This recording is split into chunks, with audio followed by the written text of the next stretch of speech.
ইউনূস জামানার শেষে দেশের শাসনভার হাতে নিয়েছে নির্বাচিত বিএনপি সরকার। জুলাই গণ অভ্যুত্থানের পর অনির্বাচিত অন্তর্বর্তী ইউনূস সরকার ১.৫ বছর আইন শৃঙ্খলা প্রতিষ্ঠার নামে দেশের শাসনভার হাতে রাখে। এখন প্রশ্ন, ডক্টর ইউনূস কি আগামী দিনে আইনি চ্যালেঞ্জের সম্মুখীন হতে পারেন? তার বিরুদ্ধে দেশদ্রোহিতার অভিযোগ কি উঠতে পারে?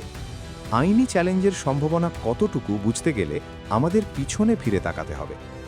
মুক্তিযুদ্ধের সমর্থক ও ঢাকা বিশ্ববিদ্যালয়ের আইন বিভাগের অধ্যাপক শেখ হাফিজুর রহমান কার্জন ইউনূসের বিরুদ্ধে ৪টি বিষয়ে মামলা করার হুমকি দিয়েছেন।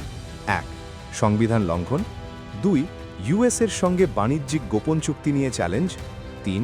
বঙ্গবন্ধুর ধানমন্ডির বাড়ি ভাঙচুর করে সেখানে অগ্নিসংযোগ ঘটানো, গুরুত্বপূর্ণ নথি নষ্ট করে দেওয়া, পুলিশ ও সেনাকে এই বিষয়ে নির্বিকার করে রাখা। ৪. ১.৫ বছরে ১৩৩টি অধ্যাদেশ জারি, যা অধ্যাপক কার্জনের চোখে অস্বাভাবিক। ইউনূস জামানা শেষ হতেই তার কর্মকাণ্ড নিয়ে চুলচেরা বিশ্লেষণ শুরু হয়েছে। এখন প্রশ্ন, বিএনপি কি ভাবছে? ইউনূসের বিষয়ে বিএনপির অবস্থান যে খুব একটা ইতিবাচক নয় তা স্পষ্ট। ক্ষমতায় এসেই বিএনপি বেশ কিছু পদক্ষেপ করেছে। ১. বিএনপি সরকার আন্তর্জাতিক অপরাধ ট্রাইব্যুনালের প্রধান প্রসিকিউটরের পদ থেকে অন্তর্বর্তী ইউনূস সরকার জামানার তাজুল ইসলামকে সরিয়ে দিয়েছে। ২. চুক্তির মেয়াদ থাকা সত্ত্বেও বাংলাদেশ ব্যাংকের গভর্নর পদ থেকে আহসান এইচ মনসুরকে সরিয়ে দিয়েছে। ৩. আওয়ামী লীগ জামানার রাষ্ট্রপতি মোহাম্মদ সাহাবুদ্দিন চিপ্পুকে রাষ্ট্রপতি পদে বহাল রেখেছে। রাষ্ট্রপতি চিপ্পুকে সরানোর জন্য মরিয়া চেষ্টা করেছিলেন ইউনূস। কূটনৈতিক সম্পর্কে ব্যর্থতা। মোহাম্মদ ইউনূস যখন ক্ষমতায় এসেছিলেন, দেশবাসী তাকে ঘিরে প্রত্যাশা ছিল আকাশছোঁয়া।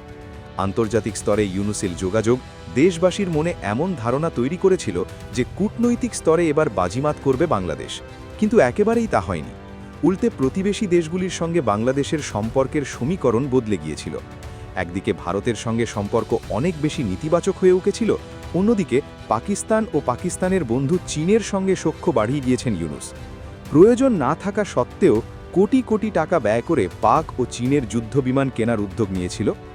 ইউনূস জামানায় বিভিন্ন দেশের ভিসা পাওয়ার বিষয়টি জটিল রূপ নেয়, এমনকি আমেরিকাও ভিসা বন্ডের তালিকায় ফেলে দেয় বাংলাদেশকে।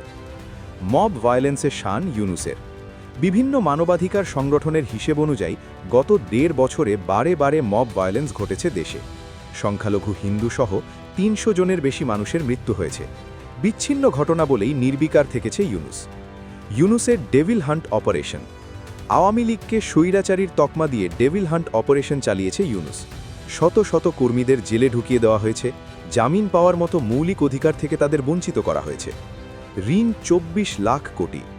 ইউনূসের আমলে বাংলাদেশের ঋণের পরিমাণ পৌঁছেছে ২৪ লাখ কোটিতে। গত ১.৫ বছরে কোনো অজানা কারণে ২.৫ লাখ কোটির ঋণ নিয়েছে ইউনূস সরকার।